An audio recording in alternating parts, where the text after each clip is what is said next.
Magandang araw po sa ating lahat. Sama-sama nating pakinggan ang Ebanghelyo ngayong araw. Naway magbigay ito ng liwanag at pag-asa sa ating buhay.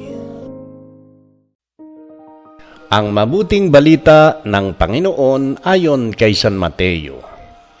Noong panahong yon, sinabi ni Jesus sa kanyang mga alagad, "Humingi kayo at kayo'y bibigyan. Humanap kayo at kayo'y makasusumpong. Kumatok kayo at ang pinto'y bubuksan para sa inyo. Sapagkat tumatanggap ang bawat humihingi at makasusumpong ang bawat humahanap at bubuksan ang pinto sa bawat kumakatok. Bibigyan ba ninyo ng bato ang inyong anak kung humihingi ng tinapay? Bibigyan ba niyo siya ng ahas kung humihingi ng isda? Kung kayo na masasama ay marunong magbigay ng mabubuting bagay sa inyong mga anak, gaano pa kaya ang inyong amang nasa langit?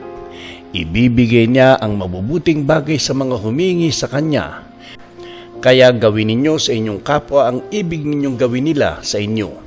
Ito ang kahulugan ng kautusan ni Moises at ng turo ng mga propeta."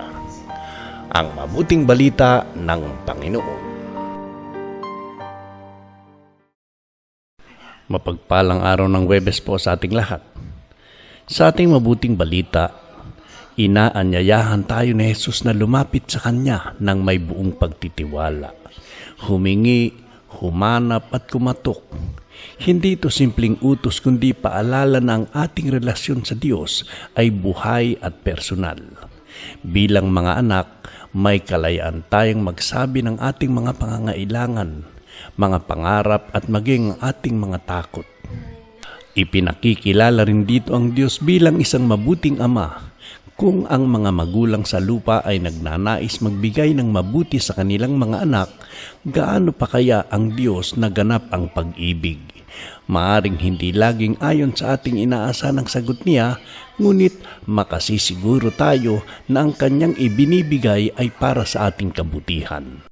Nagtatapos ang talata sa paalala na gawin natin sa iba ang nais nating gawin nila sa atin.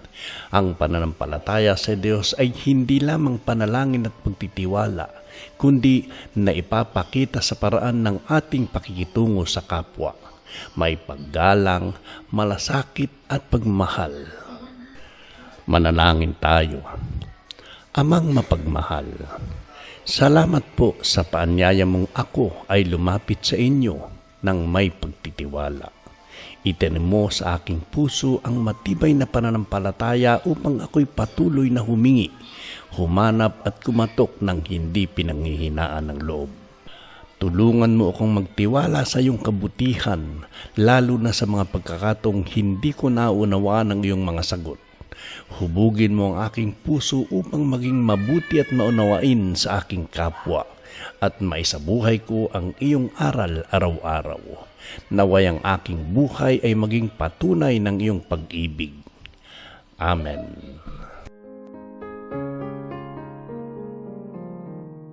Naway ang salita ng Diyos ay manatili sa ating puso at magbigay liwanag sa bawat hakbang ng ating buhay. Pagpalain tayo ng Diyos sa ating paglalakbay ng pananampalataya at naway palaging magningning ang kanyang presensya sa ating puso.